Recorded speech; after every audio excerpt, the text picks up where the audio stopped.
we typically work all throughout the industry, but that's kind of the path that got here. And I think at the same time, just putting those teams together, it doesn't matter where you're at, it doesn't matter what type of business you're in, whether you're in an office or a baseball, major league manager, whatever it is, you're trying to figure out where to put people at and put the best people in the right role. So, welcome to Dental Momentum, the podcast dedicated to lively discussions on business and financial strategies tailored for dental business owners. At Duckett Ladd, we're committed to transforming your business journey and supporting you at every stage. Join us as we delve into the keys to long-term practice success, from cutting-edge accounting and strategic tax planning to personalized business strategies. Together, let's propel your dental practice forward with unstoppable momentum. What is up, buddy? Man, that was a blast, wasn't it? Man, there's very few people that are as good a guys as Jon Fidler, man. I just love that guy. Yeah, just a super, super nice guy. I mean, just sitting there thinking through where he started in the baseball organization. I mean, can't get baseball off my head right now, but I mean, that just had to be a really, really cool job. And seeing how that evolved into what he's doing today is just awesome. Well, I think what was so fun about this conversation is, you'll hear about his journey in organized sports with the Diamondbacks, but how, like, the concepts of building a team and hustle and all these things that are super applicable in baseball just transfer right over to dental entrepreneurship. And that to me is the biggest takeaway, man. Nothing's different between sports and business sometimes. Building the right team and hustling. Yeah, putting the puzzle pieces together, get the right team is the important part of it. So, guys, you're going to love this episode that we just got off of, but with Jon Fidler, with Fidler and Associates. Enjoy. So, John, I got to admit, man, the first time I hopped on, I guess we hopped on a Zoom call, right? And kind of met each other for the first time. Bill, you were there as well. And you really just started talking about where you came from or how you jumped out of college and started working or what you did. Yeah. And I gotta this is the first time I've ever seen somebody come from like professional sports, right, into where you are now. So I got to start there, man. Like, walk us through that journey of starting out, in professional sports. Yeah, smooth transition from sports into dental, man. So exactly, right. Yeah, I think I'm the only one. Yeah, and so if it's hockey, it might make sense, but oh, there you go. Right. I got full mouth implants. Yeah, so we, but yeah, no, I, grew up in the Midwest and went to Iowa. I was always like kind of a baseball fanatic, and played in high school, a little bit of college, tried it, and self-diagnosed with not enough talent. So we, right after school, I graduated in sports management. Was lucky enough to connect with the Arizona Diamondbacks, and so just kind of picked up and moved down to Phoenix. Didn't know anybody, and really got into kind of doing a little bit of everything for the team. So just kind of the front office assistant, and I think all my buddies would call me Costanza. Was just kind of doing a little bit of everything, and was lucky enough to just meet some really good people and work for some really good people. So, my goal was to always get into the baseball side of the organization. And so typically, you get in there, you kind of do like a little 3-month, ticket sales. And I was terrible at it. I was like literally out of 8 people, I was the worst one and couldn't sell any tickets, but always kind of wanted to angle towards the baseball side. So baseball operations role opened up. Was lucky enough to get into it, and it was being part of the scouting and player development department, and so I just really fell in love with that. That was kind of my I guess in my DNA of coming up, just always loved that. And I think as I got into it, was lucky enough to work with Mike Rizzo, who was the GM of the Washington Nationals. Now he's kind of my boss, and Joe Garagiola Jr. Some big names and really good guys in the baseball community. And when I got in there, I just really loved the kind of diagnosing folks, for lack of a better term. You're taking notes on not only their performance, but I think where I really loved the thought of kind of putting teams together. It was not all, not everybody needs to be Michael Jordan.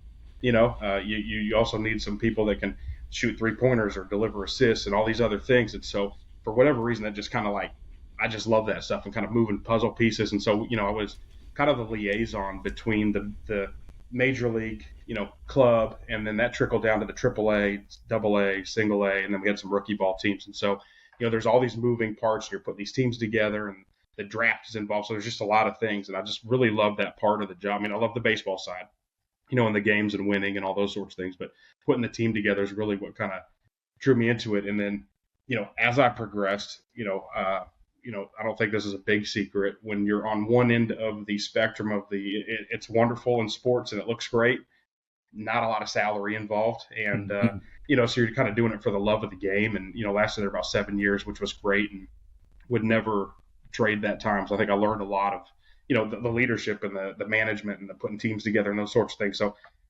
got, my wife had a job with Pfizer and relocated us over to the Albuquerque area. And, as I got over there, I think I'm the one person that still knows about Monster.com and found a job on Monster.com. So connected with Patterson through a job listed there, and was with Patterson for about 10 or 11 years, and started off in operations, kind of managing the inside team and all those sorts of things, and then moved into a territory sales role. And then at that point, we did that for about 4 or 5 years. It was great. I called on these remote areas in New Mexico, and just really good docs, and had a really good run at it. And I always say I got demoted to branch manager because I got paid less, but a lot more headaches. And so that got us over to Austin, and ran the kind of the Central Texas region for Patterson for about 5 years. Had a really good run there. Without, it's kind of same thing, just kind of putting those teams together, all sales reps and service techs and customer service reps. And I mean, it was just fascinating to me, the people, and kind of moving that around. So I loved it. And then, that led to me, I think at some point you kind of want to spread your wings a little bit. So just had some connections that were in the, executive recruiting side of things. They were more in like the pharmaceutical and biotech. So I took a little jaunt and started with another company for about 6-7 months, and just kind of learned the ropes. And I thought, man, I could really do this on the dental side. I think there's a need for this. And so about 7 months in, just, kind of cashed my chips in and said, I'm going to go try this on my own. So, hung my, shingle and got introduced, and kind of used my network throughout the dental community within, the manufacturers and distributors and that side, and kind of started doing some sales role placements, and things were going great. And then cold calling on some folks, got into the DSO side, and that's just really taken off for us. So, we typically work all throughout the industry, but that's kind of the path that got here. And I think at the same time, just putting those teams together, it doesn't matter where you're at, it doesn't matter what type of business you're in, whether you're in an office or a baseball, major league manager, or, whatever it is, you're trying to figure out where to put people at and put the best people in the right role. So that's kind of the path that got there. And, I think that's kind of how it intermingles, for lack of a better term. Well, let's go back, John, to that switch, the big change, and really kind of a two-part question. Number one, money aside, the fact that you grew up loving baseball, you played, you were passionate about it, you learned probably a lot from some of the people you mentioned. Was that a hard move? Again, money aside. And number two, how did you find interacting with doctors versus, professional athletes? I mean, we got two sets of divas here, or are they very different? No, that I would say, people are people, number one. I don't get too starstruck, or, I just love kind of learning stories about people and taking them for who they are, and kind of, I think for me, adapting. I just love, my background. I grew up a little bit in Iowa and a little bit in Chicago. The first part of my life was definitely in a smaller farm town, and can relate to, folks that have that mentality, and then moved to the suburbs of Chicago, and it's a totally different world. So I love just kind of that middle ground of being able to adapt to folks, and, whether they have DDS after their name, or they're a Major League Baseball player, or, whatever it is, everybody's an individual. And so we try to take that, and we kind of implement that into our search process as well. But, those are things I think for me that were very, like you look back on your life sometimes, you're like, man, what's going on, or whatever. And I think you kind of learn from each step along the way, and then it all kind of comes to fruition, and kind of led us here. But it was definitely a big jump, man. I mean, it was definitely, it was part of my life for a long time in the sports world, and you leave that behind and you get into something else, and it's the dental world. And luckily my wife was, very successful on the pharmaceutical side, so she kind of had a little bit of, perspective on the industries and those sorts of things. And so, I got to see it, and she'd worked with doctors before. And so, that part never really bothered my stepdad was a emergency room doctor too. So, there's always kind of just that, you just kind of gravitated towards it, and it all kind of works out. But definitely a big switch in life roles there real quick. When you jumped off and went from the Diamondbacks to Patterson, you said, right? Yep. What role did you do there at Patterson? Were you in sales? Is that what you said? Yeah, well, no. So I actually applied for a CEREC sales position, and the manager said, "Hey man, I love you, but we need somebody with some dental background to kind of come in and talk about anatomy and selling and being able to relate to docs. So they did find me a position as an operations manager. So I helped run the operations side of the local branch here in Albuquerque for about a year before I got into kind of a more of a territory sales rep role. So I took that ops manager role knowing it was kind of a step to learn the industry a little bit and then get into the sales side. So let's talk about sales though, Jon, because did I hear you say that you were not very good at it? Did I hear you say that? Terrible. I see that as shocking to me. It's shocking to me too. I'm glad you went if back you to don't that. know Jon, first of all, I'm going to say he's one of the best dudes in the industry and an awesome friend. And he's the kind of guy that, at a cocktail party or whatever, at a big event, you'll just never see him. I mean, you'll never get a chance to talk to him because he will go from person to person to person. So I find that shocking, Jon, that sales didn't come naturally to you, man. Yeah, and again, it may have came natural. I'm just not a closer, man. I'm more of like an educator sometimes, and feel like I didn't have that kind of final gear to just lock people into tickets, for a season or whatever else, and kind of feel like that's still carried over. I think I've just found the right niche for it, where it's not a pressure sale. It's it's just, hey, we're here when you need us. These are the services, they're needed, and those sorts of things. So maybe I'm not a good hardcore sales guy, but I do like to educate, say, here's what we do. We're really good at it. And then typically if our services are warranted, it kind of closes itself, if that's a fair way to put it. So going back to what you did at the Diamondbacks, what are like are there a couple of nuggets there that you learned there or got a lot better at that you're like, now what you're doing now, we'll unpack this deeper too. Yeah. But like you kind of like, man, like what I learned there is definitely helps over here with what you're doing now. Yeah. And I think it kind of goes back to that whole, not everybody needs to be Michael Jordan. You think when you want the best team, everybody needs to be the best, and everybody has to be, unbelievable at their role and the best ever. And it's like, well, there's not enough balls for that. You can't, if there are 5 Michael Jordans on the team, there's not enough balls to go around. So you need people. You need some Luke Longleys, right? You need some of those guys. Yeah. I mean, and so I think that was the thing. Again, when you're there, you're younger and you're kind of going through this, and it doesn't all make sense. But as you look back on it, I think that was one of the things that I think really it goes into all these different roles within owning a business, is that people have skill sets, and like we didn't need a catcher to hit 30 home runs every year. I needed a catcher that didn't let the ball by him, those sorts of things. And it's like, we could have a shortstop and a third baseman and a center fielder hit all home runs. We need somebody to kind of serve this purpose, or we need not every pitcher needs to go up there and strike everybody out. We need some pitchers that can just eat up innings, and they just get outs whether they hit it or strike them out. So I and it's kind of a weird transformation into the dental world, but I really feel like that whole fit and people serving their roles, and obviously you want people to be really good at what they're doing, but I'm not the best sales guy. You don't need but that doesn't have to be the case for that role. Or if you have a hygienist that's really good at certain things, then, put them in a place where that's what they're doing and they're really good at it. Don't ask them to do things that they're not, super good at. And so I think that's one of those things I look back on. And at the time, you're just kind of going through and trying to put the pieces together. But, you start looking at it and kind of take yourself out of the day to day of like, I need the best and everything, and just say, okay, like we have talent here. Let's just put it all together and make a team out of it.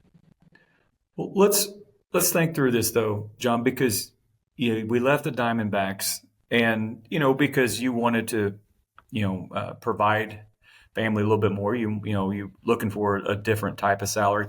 So presumably you made it ultimately to Patterson, and, probably were doing pretty well. But then there's always that point where you make that entrepreneurial leap where now you say, I'm going to do this myself. I mean, that's probably another kind of one of those pivotal moments where you have to make a decision. You got the comfort over here. Yeah. Versus like the unknown of entrepreneurship, man. Tell us about that. Tell us what went in your mind there. Yeah, I can tell you during the time I was like, what the heck did I just do? I can tell you that, for about a year and a half, and it was like, I had a pretty good run at Patterson, was in a good spot, and just kind of pictured myself retiring, there. And I think at some point just internally, there's, life changes and evolves, and you mature a little bit, and you think, man, I got some opportunity here. I can do more, with whatever it is. And it's, when I say, did I ever picture myself being in an HR type company? You guys know me, I'm not HR. And so, but I feel like there's a skill set within there that I'm pretty good at. And it's, it's looking at folks and saying, okay, here's some strengths, and, things we can do, or they have a higher ceiling on some certain things we can, get and teach them up on to where they can be really good at that. And so, it's just crazy how it all evolves, but there's definitely a path for all that. And it all kind of does, it's amazing how all the businesses all kind of run together. When you jumped off and started hung out your own shingle, if you will, did you have in mind like exactly what you're doing now with hiring all these different roles, or was it like a kind of specific role, like I'll try to place these individuals or these individuals? Yeah, I think as an entrepreneur, it's very easy to get attracted to what's comfortable, and so knowing I came up maybe a little bit more through the Patterson sales manufacturer side, that in my head is kind of what I could envision, and so I think when I left and kind of started this up, I thought, man, there's enough probably in that manufacturing and distribution world to where they're moving sales reps around or sales leadership. And that was kind of my network. And I thought like that's great. I'll just be okay there. And I think the thing too, that as an entrepreneur, that's very important that, I would say is just kind of keeping your mind open and seeing opportunities. And so not limiting yourself. And it's okay to, not everybody's perfect at everything or great at everything. And it's like, well, you got to have, some failure along the way to go out and, try this DSO world. Like, at Patterson, I was pretty much focused within the private practice, maybe a few multi-location, groups locally, but never the big groups. And so when I kind of got out and was exposed to this, I kind of sat back. I'm like, man, there's got to be a lot of movement there, and there's got to be a lot of need, and it's a small community, and I think I could help. And so, gave it a run and kind of put, my money where my mouth is. Hey, I'll do a couple of these I need to learn. I don't want to, learn on your dime. Let me figure this out. So did a couple at no charge, and it just kind of fit. And I'm like, I think I can do this. And so, I think there's that scope or perspective maybe as an owner. It's very easy to fall back on what's comfortable. And once it starts getting, and you guys know too, owning a business, once you kind of start spreading or, getting out of your comfort zone, it is unstable and, late nights and staying up and, what the heck am I doing? But ultimately, I think if you kind of stick with it and there's a path there, it all works out. Well, and, I think to that point, there's kind of a phrase or a word that pops into my head, and that's hustle. And that's something that's very important in baseball and other sports too. You probably were always looking for that with player development. And I know there's some stories where old Jon Fidler was out there hustling early and making some connections and knocking on some doors. I mean, you did your share of hustling at that early stage, right? Yeah. It's definitely hustle. I mean, and I think at the time too, you kind of do what needs to be, you got a family, you've got, a way of living you're used to, whatever, you got bills to pay. I think you just kind of internally do what needs to be done. And at the time, you don't really know you're hustling. There's a video I see every once in a while online where it's like, winners think that they're performing at a 7, and they just always feel like they can be doing more. Yeah. And so at the time you feel like, you're probably doing a 10 or 11 or 12 on the chart of hustle. But at the time you feel like I'm just doing what needs to be done. So it feels like a 7. And so you just always feel like there's more, and I think people that kind of feel like they're at a 10, maybe there's more there they can gravitate towards or work harder to. But when you're just kind of going, man, I think, being naive and not really knowing what's happening or what the expectations are is maybe a blessing a little bit. Well, you said, no good at sales and ticket sales at the Diamondbacks, right? Yeah. But then you mentioned here on this podcast, but also when you were talking, I was talking to you one day or something, you mentioned cold calls, right? Yeah. So two parts to this question, I guess. And you don't have to say the exact name or whomever who you were cold calling, but who are you cold calling, right? Yep. Yep. And then just do, I'm going to put you on the spot, man, like a mock cold call. Like, what were you saying? Because you hadn't really done it before, right? So what were you telling these people you were selling doing? the tickets, man. No, that's right. Yeah. Without getting into too many specifics, but at the other company I was with, I was downtown in Dallas. I had a couple hours in between calls, and I was like, I think I'd spent a lot of time on LinkedIn, and when you start doing that, everything kind of, suggested, people you should know or people you have in common. All these things are popping up, and kept seeing this gentleman's name, and and I'll throw it out there because I'm sure he will love it. Is Brian Kaleo, and so I was downtown in Dallas, had a couple hours in between calls, and had kind of pinged him on LinkedIn messaging, and he was kind enough to say, hey, if you're ever in town, just stop by. And I think he's just being nice, which is great. So I went up and just kind of cold called and laid my card on the table, and I had a couple hours, in between calls, and found him and went up there, and it's up at this tall building downtown Dallas, and laid my card on the table and said, hey, if he's in, great. If he doesn't have time, great. I don't have an appointment. I'm just whatever. And he was kind enough, the secretary went back, gave it to him, and he came out and he's like, hey man, like I know you've been LinkedIn messaging me. I'm interested to learn what you do because I don't have anybody. I've never heard of anybody doing this. So I think, Jared, to kind of get back to your point, I got pretty lucky with creating a little bit of a service that was needed that nobody had tapped yet, which I think, at the time you don't even know. I mean, there's larger groups out there like search groups that do it. Nobody's really focused within the dental industry. And so I think that resonated a little bit. And then it just kind of happened. He had, I think it was like either the second or third Dykema event. And he said, hey, that's coming up next week. I'd love for you to come over. And so I went, and, there was 100 people there, and it was a small group, and he just kind of fell into it. So I think, obviously, I think with anything, there's always luck and timing and all that sort of stuff. But I do think it kind of goes back to that hustle a little bit. I mean, it'd been very easy to, take that 2-hour lunch break and not do anything and, go. And so you look back on it. And again, I think you think you're performing at a 7, you're just doing what's there. But, you look back on it, like, oh, man, I was, pretty fortunate. Well, let's hit on that timing, Jon, because, it's hard not to look back and say when you kind of made this move, just it seems that it somewhat coincided with some big changes in the dental space that allowed you to be successful, presumably pretty quickly. So my question is, did you see that coming, or was that something that was just a fortunate byproduct of your decision? I think maybe a little bit of both. In my gut, I kind of felt like being at Patterson in the local branch, you kind of started seeing these DSOs pop up, and not the 2, 3, 4, 5, the Pacifics and the American Dental Partners and the Heartlands. You kept kind of hearing about it, but we were very focused within the branches of being local and not getting caught up in all that. And they were handling it, corporately. But I had in my gut, man, I just felt like, man, there's got to be something here, and I think there's a way you can kind of tighten up some business, organizations within some of these multi-location groups. These doctors are kind of getting tired of,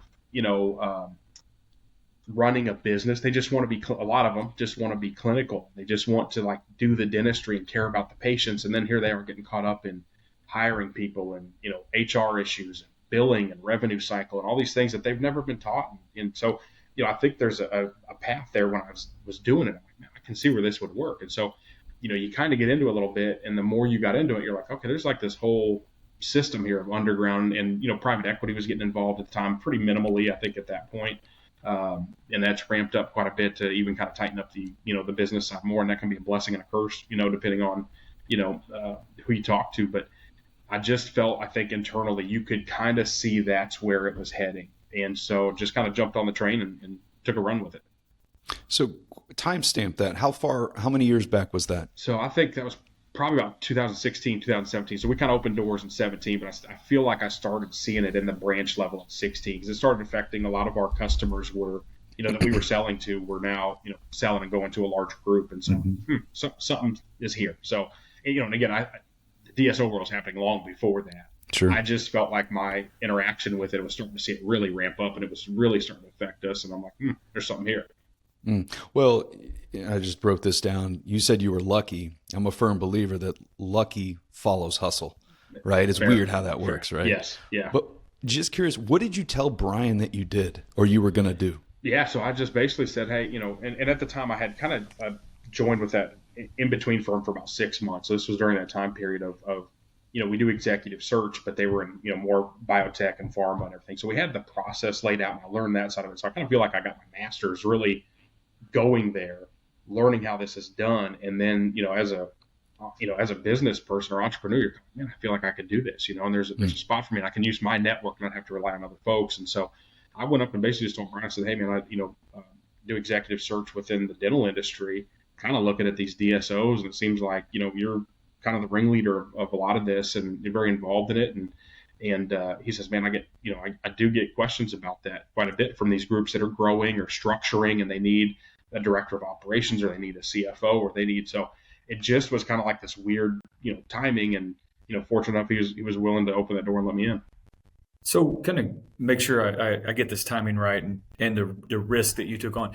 Did you, open up the business while you were still working at Patterson, or did you do a clean break and say, clean break, man. So it was kind of going through a little bit of negotiations. I was kind of joining in as a partner, so there's a little bit of negotiation there. With it, but I just kind of felt like my time at Patterson had come. We had won branch of the year like 3 out of the last 5 years. It was great. Yeah. We were very fortunate. And you kind of want to go out on top a little bit, like things were running well and felt like I left them in a good spot.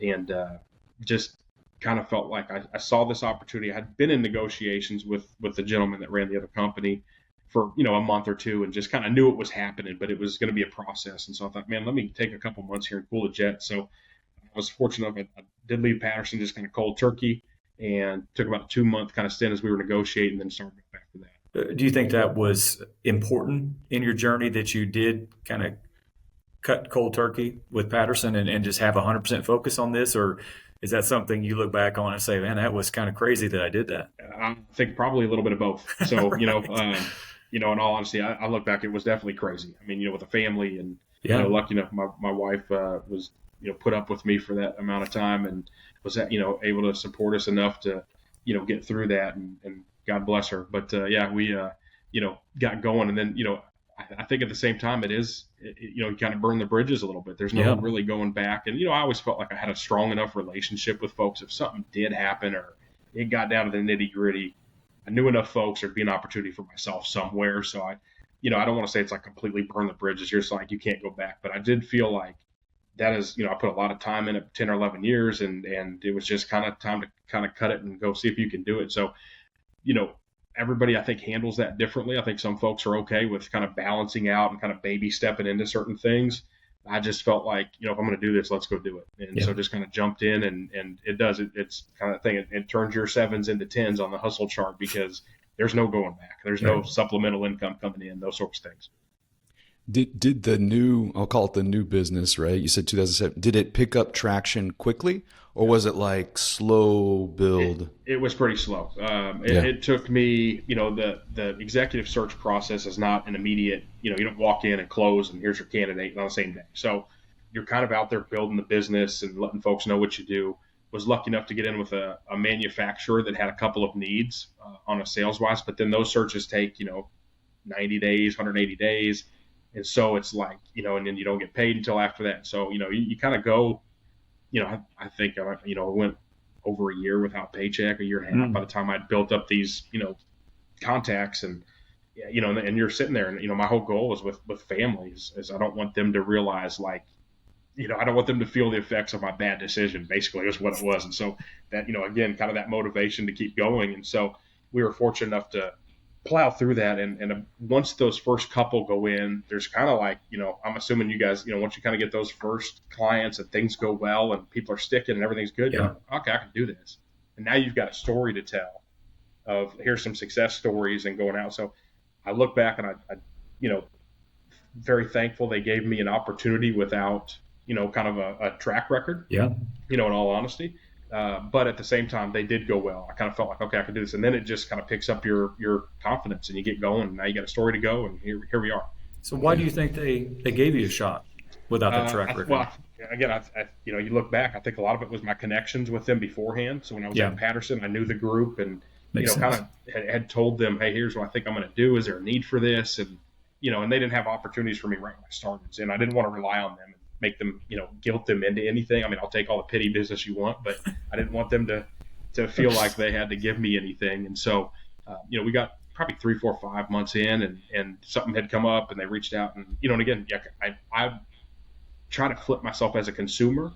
And if somebody doesn't have a story, but they're willing to say, hey, you don't pay me unless I perform, or let me do this for you. That's how it's like, if you got a service and it's proven and everything, that's a whole different ball. If you're out there trying to prove yourself, it's like, I believe so much in what we're doing and what I'm doing, and there's a need for this. Give me an opportunity. You don't need to pay me up front. You don't need to do anything. But if we get some folks in there that work, then, and it'll help me. I just felt like that was kind of a proving point to myself a little bit. Like, hey, if this is supposed to work, it's supposed to work. So kind of went at it, at that way. And I feel like that's how I am as a consumer. So again, 7 years doing this or whatever. Yeah. Hard to grow a business, build a business, right? Gain traction. and get to where you are today? I mean, you're like the go-to in the medical industry, but also, I mean, big time the DSO space. If you needed, help, John will find you a person, right? That's just it. Big question here, but like, what's been the hardest part, man? Like, what's the hardest part to get to where you are today? I would say the hardest part is there are people involved, on both sides, and people are unpredictable for the most part. And so, you think you have everything buttoned up with a candidate, or you think you have everything buttoned up with, the type of role that they're going into. So it's kind of a two-sided, coin when we search. Obviously, we have the candidate side, we have the, the group side, or the client side. We try to do as much research as we can on both sides. There's typically somewhere in the middle it works out, but sometimes you get in with some of these docs or these groups, and they've never hired these types of people before. It's hard for them to give up a little bit of ideally they know in their head they need help, and they want to hey, come in and allow this person to come in and make decisions for their business. And sometimes when they get in there, it's very hard for that owner to give up some of those decision-making process, or if that decision's not exactly what they would make, it's just kind of a button heads a little bit, and it goes a little awry. But I think for the most part, as long as we're transparent through the search and kind of let folks know, hey, this has to happen organically. Like, we can get in the middle of this. We can make these introductions. We can, do these tests to make sure the candidate's prepared. We know their references. We know, we do as much as we can, but ultimately that knee to knee and person to person. I mean, these are people that are going to be influencing your business, and we want that to be, not everybody needs to be best friends. Not everybody has to see things exactly the same, but, so I think having the people involved, and there's no, it's not math. There's not, A is the right answer, B is the wrong answer. There's a lot of things you kind of have to just make sure you're covering ahead of time and making sure everything's checked. And even then, sometimes, it's not perfect, but I think just making sure we are transparent throughout is the hardest part, if that's fair. Mm-hmm. John, as we kind of start to wrap this thing up, some of our best times have been on the golf course. Love playing golf with you, had a lot of fun. And last time we played, we may have taken a mulligan or two, right? We may have had a second shot every now and again. I'm going to say, bless your heart, John, for golfing with us. Yeah, no kidding, too. Misery loves company right here on this call, so yeah. But let's go back to your entrepreneurial journey, man. If you could go back and take a mulligan and do anything over, is there anything that comes to mind that you would have done differently? It's hard, man. I mean, you look back, I mean, obviously there's decisions and things that you would do differently, and, but it also kind of shapes who you are by not being able to do that. And so, obviously I think maybe some things that I would do differently is just kind of being a little bit more open. I think it's something I want to tell folks now, is being open to these things that are outside kind of what you initially think it is, because there's a path and everything evolves. And so, I don't know if I really came in like super hardcore, this is what it is, but I think maybe I would kind of look back at the beginning of this and set it up ahead of time as more of a business. I think before it was kind of like a survival mode, and you're doing whatever, and it's like, oh, check came in, that's great, like, let's go cash it, we're doing all right. But you don't really know the business. And I think if I could go back, I would probably be a little bit more dialed in on, data or analytics or certain things. And again, it's not my personality to do that. So I could go find somebody to help out with that. I'm more of just kind of the GSD, just get stuff done, and it all works out and you take care of people. But I do think that if I could redo the startup of this, is maybe set it up a little more where it's a little more process driven, a little more organizational to everything. But, again, it's easy to say now, man. And I think that's almost kind of some of the beauty of the company too, is that it started off like that, and it wasn't so rigid and hardcore and those sorts of things. So there's a balance with it. But I think that'd probably be the best advice. Yeah. So last question, John, on, we're speaking to dentists every single day. A lot of them doing startups or buying additional practices. I mean, you see this too. I mean, from the experience you've gained for growing your business, I mean, what advice would you give for somebody out there, buying a new practice or starting their own business today? Yeah, I think just kind of know what you're good at. Not everybody's great at everything. And so, we have doctors or groups that have certain kind of structure to them where, we get groups of 5 locations, and they are buttoned up, and they could probably grow to 15 or 20 without really putting the structure around, because that doctor has such a good foundation around them and done it properly. And then I get groups with 3 or 4 locations, and they want to be clinical and they don't like the business side. So it's like, I think it's okay to be okay with not knowing everything and so knowing where you need help. And so, hey, I want to get back in the clinical side of things, or I want to go look for office number, 3, 4, 5, 6, whatever it is. I can't do that because I'm taking care of these HR issues, or I'm trying to run these reports, or and so, I think at some point it's okay to say, hey, this is not what I'm great at. Let me go find somebody that's really good at this, that sees it like I do, that, kind of understands exactly how I want this run, and doesn't need to be perfect, but they understand and I can hand it over to them. And typically what you'll see is kind of like an acceleration point from there. If you get the right person in there that can do that, then they can go look for office number, 4, 5, and 6. And it happens a little bit easier because they're not tied up doing all these things that they don't like doing. They take it home at night with,